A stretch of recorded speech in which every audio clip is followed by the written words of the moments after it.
وَإِذَا سَأَلَكَ عِبَادِي عَنِّي فَإِنِّي قَرِيبٌ أُجِيبُ دَعْوَةَ الدَّاعِ إِذَا دَعَانِ فَلْيَسْتَجِيبُوا لِي وَلْيُؤْمِنُوا بِي لَعَلَّهُمْ يَرْشُدُونَ. نحمده ونصلي على رسوله الكريم اما بعد فاعوذ باللہ من الشیطان الرجیم بسم اللہ الرحمن الرحیم رب اشرح لی صدری ویسر لی امری واحلل عقدۃ من لسانی یفقہوا قولی. السلام علیکم ورحمۃ اللہ وبرکاتہ. ناظرین، پروگرام دعا کیجئے کے ساتھ آپ کی خدمت میں حاضر ہیں. آج ہم انشاءاللہ آخرت کی بھلائی کی دعاؤں کے موضوع پر گفتگو کریں گے. آخرت، آخری دن جس کے بعد کوئی اور دن نہیں، آخری زندگی جس کے بعد کوئی اور زندگی نہیں، یعنی وہی ہماری ہمیشہ ہمیشہ کی زندگی ہے، وہ ہمارا انجام ہے. اس لیے ہم سب کو اس کے بارے میں فکر کرنی چاہیے، کیونکہ وہ شخص کامیاب رہتا ہے جو اپنے فیوچر سے متعلق سوچتا ہے، جس کی فیوچرسٹک اپروچ ہوتی ہے لائف کے بارے میں.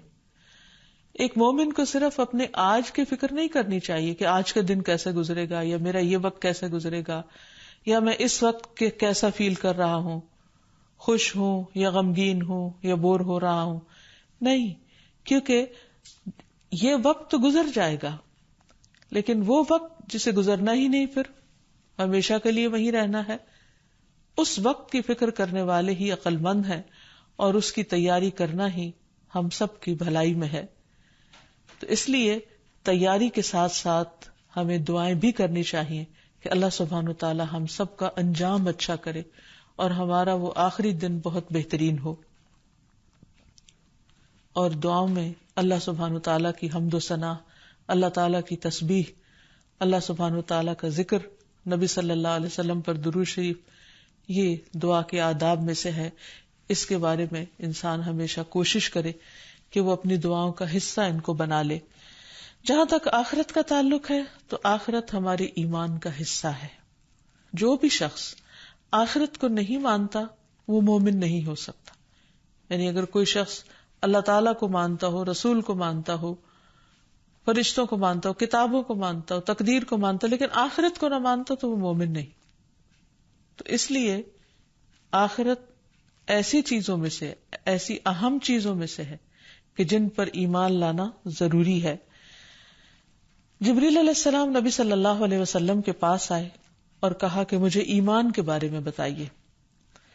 آپ صلی اللہ علیہ وسلم نے فرمایا کہ ایمان یہ ہے کہ تم اللہ پر، اس کے فرشتوں پر، اس کی کتابوں پر، اس کے رسولوں پر اور آخرت کے دن پر ایمان لاؤ، اور تقدیر کے اچھے اور برے ہونے پر بھی ایمان لاؤ.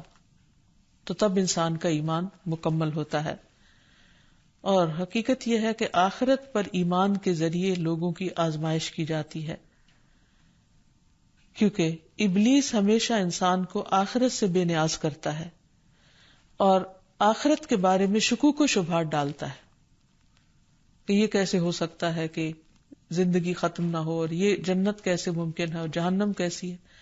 ان ساری چیزوں کے بارے میں ایسے سے وسوسے ڈالتا ہے کہ انسان بعض اوقات اس کے بارے میں سوچنا ہی بند کر دیتا ہے، کیونکہ وہ چیزیں غیب سے متعلق ہیں، انسان کی عقل ان کو نہیں سمجھ سکتی.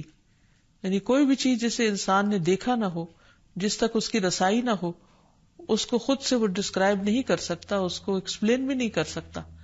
اس کے لیے ہمیں وحی الہی کی طرف رجوع کرنا پڑتا ہے، اور پیغمبر علیہ السلام نے جو کچھ ہمیں بتایا ہے اس پر ایمان لانا پڑتا ہے، اور اسی میں ہم سب کی کامیابی ہے.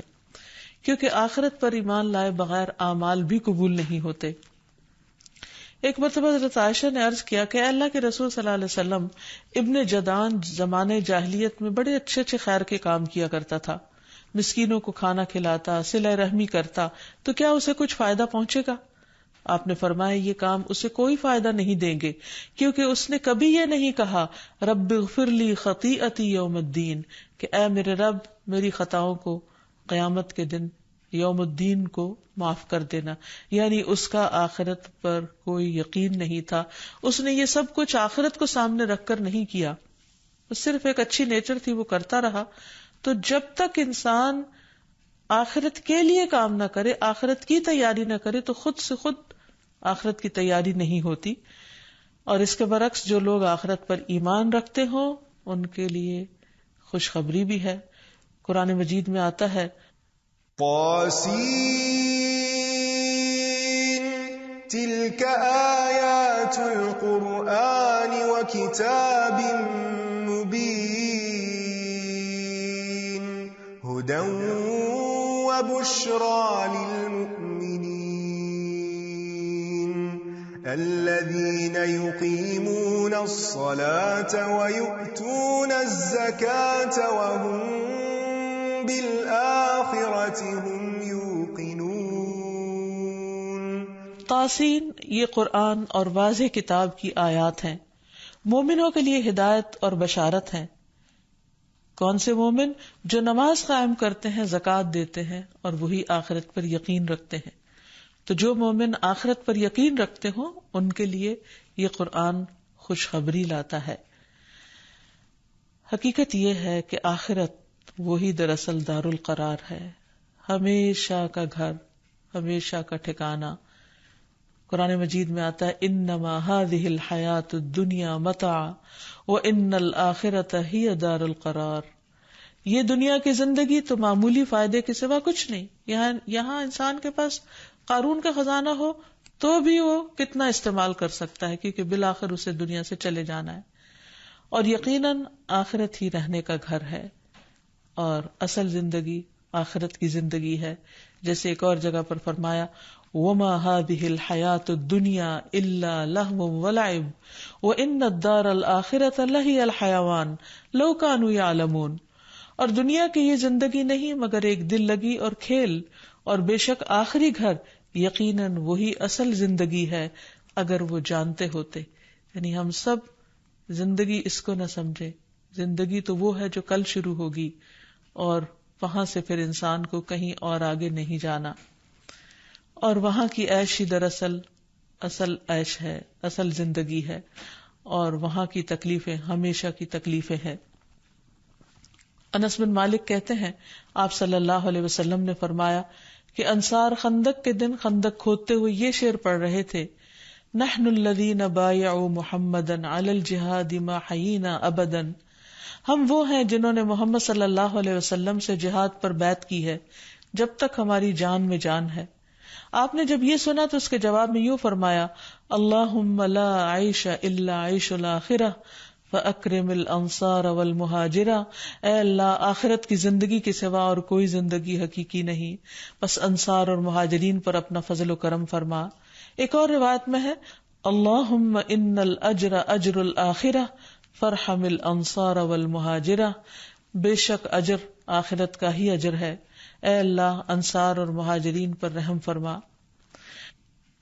پھر ہمیں یہ بھی یاد رکھنا چاہیے کہ آخرت کے مقابلے میں دنیا کی زندگی بہت چھوٹی ہے. ایک انسان زیادہ سے زیادہ اس دنیا میں کتنا جی سکتا ہے؟ 100 سال، اور 100 سال بھی کیسی زندگی ہے، ارذل العمر. وہ جینا بدتر جینا ہوتا ہے، کیونکہ اس میں انسان زندگی کی کسی نعمت سے لطف اٹھانے کے قابل نہیں رہتا. پھر اس کے بعد قبر کی زندگی ہے، وہ ہزاروں سال پر محیط، اور پھر آخرت کی زندگی جو ہمیشہ ہمیشہ کے لیے. تب آپ سوچئے کہ اگر ان تینوں کا باہم مقابلہ کیا جائے، کمپیریزن کیا جائے، تو دنیا کی زندگی تو سمندر میں ڈراپ کے برابر بھی نہیں، اس کی کچھ بھی حقیقت نہیں. اس لیے انسان صرف اس دنیا کے لیے نہ جیے، صرف اس دنیا کے لیے ہی کام نہ کرے، صرف اس دنیا ہی کے عیش و عشرت کی خاطر نہ جیے، بلکہ ہمیشہ کی زندگی کو سامنے رکھ کر کام کرے. فرمایا قل متاع الدنیا قلیل والآخرۃ خیر لمن اتقی. کہہ دیجئے دنیا کا سامان بہت تھوڑا ہے اور آخرت اس کے لیے بہتر ہے جو تقوی اختیار کرے. وما الحیاۃ الدنیا الا لعب ولہو وللدار الآخرۃ خیر للذین یتقون افلا تعقلون. اور دنیا کی زندگی کھیل اور دل لگی کے سوا کچھ نہیں، اور یقیناً آخرت کا گھر ان لوگوں کے لیے بہتر ہے جو ڈرتے ہیں، تو کیا تم سمجھتے نہیں؟ حقیقت یہ ہے کہ دنیا کی زندگی آخرت کے مقابلے میں ایسی ہے جیسے کوئی سمندر کے کنارے بیٹھا ہوا شخص سمندر میں انگلی ڈبو کر باہر نکالے تو ایک انگلی کے ساتھ کتنا پانی لگ سکتا ہے. بس وہ پانی یہ دنیا ہے اور وہ سمندر آخرت ہے.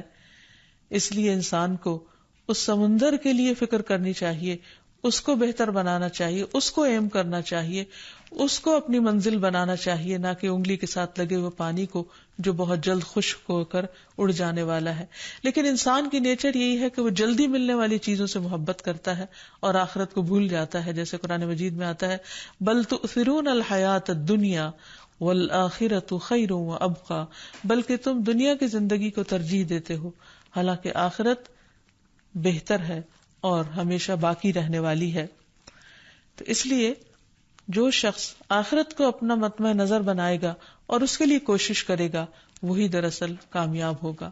اور دوسری طرف یہ بھی یاد رہے کہ جو شخص آخرت کے لیے جیتا ہے پھر دنیا کے مسائل اس کو مسائل نہیں لگتے، دنیا کے غم غم نہیں لگتے، دنیا کی پریشانیاں اس کو بہت چھوٹی لگتی ہیں، کیونکہ اس سے معلوم ہے کہ یہ سب کچھ بہت جلد گزر جانے والا ہے، ختم ہو جانے والا ہے. اور عقل مند وہی ہے جو آخرت کے لیے تیاری کرے. ابن عمر کہتے ہیں کہ میں رسول اللہ صلی اللہ علیہ وسلم کی خدمت میں تھا کہ ایک انصاری صحابی آئے. انہوں نے نبی صلی اللہ علیہ وسلم کو سلام کیا، پھر کہا اے اللہ کے رسول، مومنوں میں سب سے زیادہ افضل کون ہے؟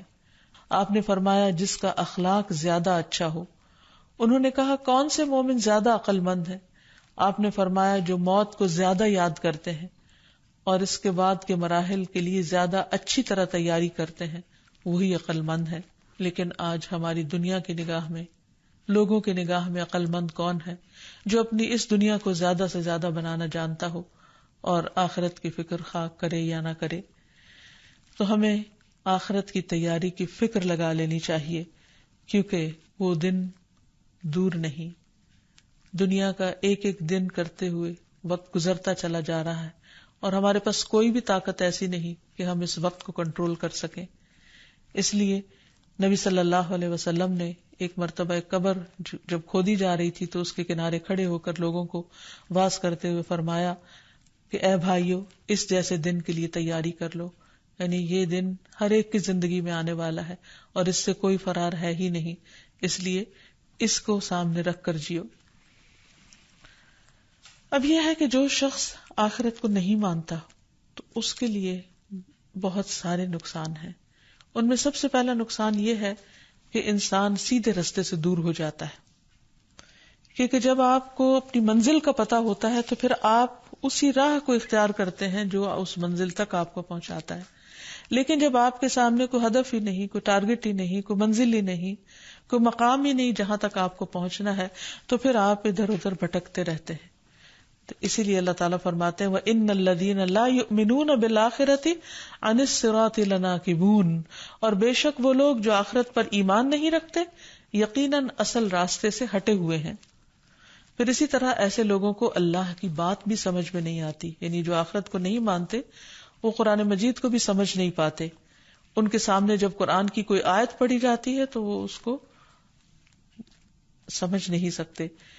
قرآن مجید میں آتا ہے وَإِذَا قَرَأْتَ الْقُرْآنَ جَعَلْنَا بَيْنَكَ وَبَيْنَ الَّذِينَ لَا يُؤْمِنُونَ بِالْآخِرَةِ حِجَابًا مَسْتُورًا، اور جب آپ قرآن پڑھتے ہیں تو ہم آپ کے اور ان لوگوں کے درمیان ایک مخفی پردہ حائل کر دیتے ہیں جو آخرت پر ایمان نہیں رکھتے. یعنی انہیں پھر بات سمجھ ہی نہیں آتی. پھر ایسے لوگوں کے لیے عذاب اور گمراہی چسپاں ہو کر رہ جاتی ہے. اللہ تعالیٰ فرماتے ہیں بل الذین لا یؤمنون بالآخرۃ فی العذاب والضلال البعید، بلکہ جو لوگ آخرت پر ایمان نہیں رکھتے وہ عذاب اور بہت دور کی گمراہی میں مبتلا ہیں. ایسے لوگوں کے اعمال بھی ضائع ہو جاتے ہیں، یعنی دنیا میں رہ کر وہ جو چیریٹی کے کام کرتے ہیں یا لوگوں کی خدمت کرتے ہیں یا اور جو بھی اچھے اچھے کام کرتے ہیں اس کا کوئی اجر ان کو آخرت میں نہیں ملے گا.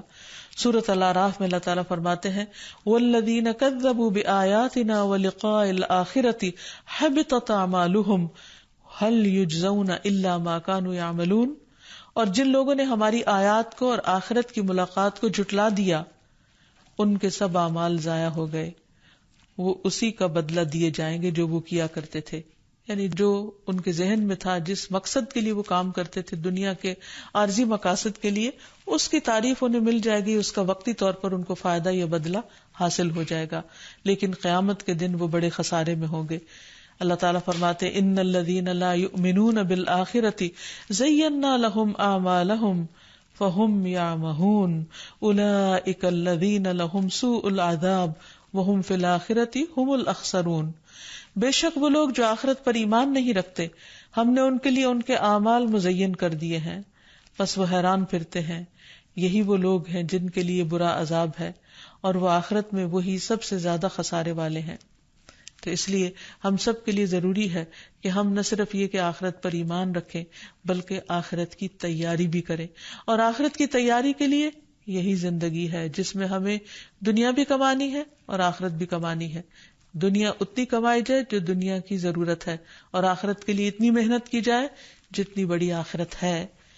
اسی لیے ہم دیکھتے ہیں کہ نبی صلی اللہ علیہ وسلم نے حضرت ابن عمر کے کندھے کو پکڑ کے فرمایا، تم دنیا میں ایسے رہو جیسے کہ تم اجنبی ہو یا کسی راہ کو عبور کرنے والے ہو، اور خود کو قبر والوں میں شمار کرو. مجاہد کہتے ہیں کہ پھر ابن عمر نے مجھ سے فرمایا، اگر صبح ہو جائے تو شام کا انتظار نہ کرو، اور اگر شام ہو جائے تو صبح کا انتظار نہ کرو. بیماری آنے سے پہلے صحت سے اور موت آنے سے پہلے زندگی سے فائدہ حاصل کر لو، کیونکہ اے عبداللہ تمہیں نہیں معلوم کل تمہارا نام کیا ہوگا، یعنی مردوں میں ہوگا یا زندوں میں ہوگا. تو انسان اپنی آخرت کی فکر کرتا رہے اور اپنے مال اسباب کو آخرت کمانے میں لگا دے. جیسے قرآن مجید میں آتا ہے وَابْتَغِ فِي مَا آتَاكَ اللَّهُ الدَّارَ الْآخِرَةَ، اور جو کچھ اللہ نے تجھے دیا ہے اس میں آخرت کا گھر تلاش کرو. یعنی جو نعمتیں ملی ہیں، جسم و جان کی، مال اسباب اور اولاد کی، یہ سب کچھ صرف دنیا کی زندگی اور دنیا کے فائدے حاصل کرنے میں مت کھپا دو، بلکہ اس سے اپنے آخرت کے گھر کو بھی بہترین بناؤ. نبی صلی اللہ علیہ وسلم نے فرمایا، تم میں کون ہے جسے اپنے مال سے زیادہ اپنے وارث کا مال پیارا ہو؟ صحابہ نے عرض کیا، یا رسول اللہ صلی اللہ علیہ وسلم، ہم میں کوئی ایسا نہیں جسے اپنا مال زیادہ پیارا نہ ہو. آپ نے فرمایا، بس اس کا مال وہ ہے جو اس نے موت سے پہلے اللہ کے راستے میں خرچ کیا، اور اس کے وارث کا مال وہ ہے جو وہ چھوڑ کر مرا. یعنی جو پیچھے رہ جاتا ہے وہ وارثوں کا ہو جاتا ہے، اور جو انسان اپنے ہاتھ سے خرچ کر دیتا ہے وہ اس کے اپنے لیے آخرت میں جمع ہو جاتا ہے. اسی لیے آپ صلی اللہ علیہ وسلم صدقے کی بہت تلقین کیا کرتے تھے. حضرت زینب کہتی ہیں کہ ایک دن نبی صلی اللہ علیہ وسلم نے ہمیں خطبہ دیتے ہوئے فرمایا کہ اے گروہ خواتین، صدقہ کیا کرو اگرچہ اپنے زیور سے ہی کیوں نہ ہو. یعنی اگر ایک عورت خود کماتی نہیں تو جو بھی اس کے ایسٹس ہیں یا جو بھی اس کے پاس چیز ہے وہ اسے اللہ کی راہ میں دے تاکہ اپنی آخرت کو بہتر بنا سکے. پھر اسی طرح انسان آزمائشوں پر صبر کرے. دنیا کی زندگی ایک امتحان ہے، یہاں انسان کو تنگی تکلیف سے واسطہ پڑتا ہی رہتا ہے، کبھی جان میں، کبھی مال میں، کبھی اولاد میں. تو ایسی صورت میں انسان کو پھر صبر کرنے کی ضرورت ہے، اور یہ صبر اس کا آخرت میں باعث اجر ہوگا. اور وہاں جب انسان کو اس کا اجر ملے گا تو انسان کہے گا کاش دنیا میں میری کوئی دعا سنی نہ جاتی اور مجھے بھی ان لوگوں کی طرح مصیبتیں آتی جنہیں آج صبر کرنے پر بہترین اجر مل رہا ہے. پھر اسی طرح یہ ہے کہ دنیا میں انسان تکبر سے بچے، اور پھر موت اور اس کے بعد کی زندگی کا خوف رکھتے ہوئے اپنی عاجزی کو ہمیشہ یاد رکھے. پھر اسی طرح یہ ہے کہ آخرت کی یاد کے لیے قبروں کی زیارت کرتا رہے. رسول اللہ صلی اللہ علیہ وسلم نے فرمایا، میں نے تمہیں قبروں کی زیارت سے منع کیا تھا، یعنی ابتدا میں. اب میرے اوپر یہ ظاہر ہوا ہے کہ اس سے دل نرم ہوتے ہیں، آنکھیں آنسو بہاتی ہیں اور آخرت کی یاد تازہ ہوتی ہے، اس لیے ان کی زیارت کے لیے جایا کرو. تو جو انسان آخرت کی فکر کرتا ہے اور اس کی تیاری کرتا ہے وہ اپنے ہی فائدے کے لیے کرتا ہے، اور اس کے ساتھ ساتھ تیاری کے ساتھ ساتھ انسان کو دعا بھی مانگنی چاہیے، اور اس میں دنیا اور آخرت دونوں کی بھلائیاں ساتھ ساتھ مانگنی چاہیے، جیسے کہ نبی صلی اللہ علیہ وسلم نے بھی ہمیں سکھایا. اور خود قرآن مجید میں بھی دعا آتی ہے، ربنا آتنا فی الدنیا حسنۃ وفی الآخرۃ حسنہ وقنا عذاب النار، کہ اے اللہ ہمیں دنیا میں بھی بھلائی عطا فرما اور آخرت میں بھی بھلائی عطا فرما اور آگ کے عذاب سے بچا. پھر اسی طرح میدان حشر کو ذہن میں رکھتے ہوئے دعا کرنا، ربنا لا تزغ قلوبنا بعد اذ ہدیتنا وہب لنا من لدنک رحمہ انک انت الوہاب ربنا انک جامع الناس لیوم لا ریب فیہ ان اللہ لا یخلف المیعاد۔ اے ہمارے رب، ہمارے دل ٹیڑھے نہ کر اس کے بعد کہ تو نے ہمیں ہدایت دی، اور ہمیں اپنے پاس سے رحمت عطا فرما، بے شک تو بے حد عطا کرنے والا ہے۔ اے ہمارے رب، بے شک تو سب لوگوں کو اس دن کے لیے جمع کرنے والا ہے جس میں کوئی شک نہیں، بے شک اللہ وعدے کی خلاف ورزی نہیں کرتا۔ پھر اس دن کی رسوائی سے بچنے کے لیے دعا کرنی چاہیے۔ حضرت ابراہیم علیہ السلام نے دعا مانگی تھی، وَلَا تُخْزِنِي يَوْمَ يُبْعَثُونَ، کہ اے اللہ مجھے اس دن رسوا نہ کرنا، شرمندہ نہ کرنا جب لوگ حساب کے لیے جمع کیے جائیں گے۔ ایک اور دعا میں آتا ہے، ربنا وآتنا ما وعدتنا علی رسلک ولا تخزنا یوم القیامہ انک لا تخلف المیعاد۔ اے ہمارے رب، ہمیں عطا فرما جس کا وعدہ تو نے ہم سے اپنے رسولوں کی زبانی کیا، اور ہمیں قیامت کے دن رسوا نہ کرنا، بے شک تو وعدے کی خلاف ورزی نہیں کرتا۔ انسان دنیا کی رسوائی سے بھی کس قدر گھبراتا ہے، اور قیامت کے دن تو ساری مخلوق جمع ہوگی، اور اس وقت اگر انسان کے عیب اور چھپی ہوئی باتیں سامنے آئیں تو انسان بھاگ کر کہاں جا سکتا ہے۔ اور پھر اسی طرح آخرت کی بھلائی جمع کرنے کے کلمات بھی ہمیں سکھائے گئے۔ رسول اللہ صلی اللہ علیہ وسلم کے پاس جب کوئی شخص اسلام قبول کرنے کے لیے آتا تو آپ اس کو یہ دعا سکھاتے، اللہم اغفر لی وارحمنی وارزقنی، اے اللہ مجھے بخش دے اور مجھ پہ رحم فرما اور مجھے رزق عطا فرما۔ پھر اسی طرح آخرت میں عافیت پانے کی دعا ہے، اللہم انی اسألک فی الدنیا والآخرہ، اللہ دنیا اور آخرت میں تو ہمیں عافیت میں رکھ۔ پھر اللہم انی اعوذ بک من ضیق الدنیا و ضیق یوم القیامہ، اے اللہ میں تیری پناہ مانگتا ہوں دنیا کی تنگی سے اور قیامت کے دن کی تنگی سے۔ پھر اسی طرح صبح و شام کی دعاؤں میں بھی انسان اپنے آخرت کی طرف لوٹنے کی دعا کرتا ہے اور اس کی بہتری کی، اللہم بک اصبحنا و بک امسینا و بک نحیا و بک نموت و الیک النشور، اے اللہ ہم نے تیرے نام کے ساتھ صبح کی، تیرے نام کے ساتھ شام کی، تیرے نام کے ساتھ ہم جیتے ہیں، تیرے نام کے ساتھ ہم مرتے ہیں، اور تیرے ہی پاس ہمیں واپس پلٹ کر جانا ہے۔ اسی طرح رات کو سوتے وقت اور جاگتے وقت انسان اپنی آخرت کو یاد رکھے۔ حضرت حذیفہ کہتے ہیں کہ نبی صلی اللہ علیہ وسلم جب رات میں بستر پر لیٹتے تو اپنا ہاتھ اپنے رخسار کے نیچے رکھتے اور یہ کہتے، اللہم بسمک اموت و احیا، اے اللہ تیرے نام کے ساتھ میں مرتا ہوں اور میں جیتا ہوں۔ اور پھر جب بیدار ہوتے تو فرماتے، الحمد للہ الذی احیانا بعدما اماتنا و الیہ النشور، تمام تعریفیں اس اللہ کے لیے ہیں جس نے ہمیں زندہ کیا اس کے بعد کہ ہمیں موت دے دی تھی اور تیری ہی طرف پلٹ کر جانا ہے۔ تو اللہ تعالیٰ سے دعا ہے کہ وہ ہمیں آخرت کے عذاب سے محفوظ رکھے اور ہمیں آخرت کی ایسی فکر دے کہ جس سے ہمارے دنیا اور آخرت دونوں کے کام سنور جائیں۔ وآخر دعوانا ان الحمد للہ رب العالمین۔ دوسرا پانی لے۔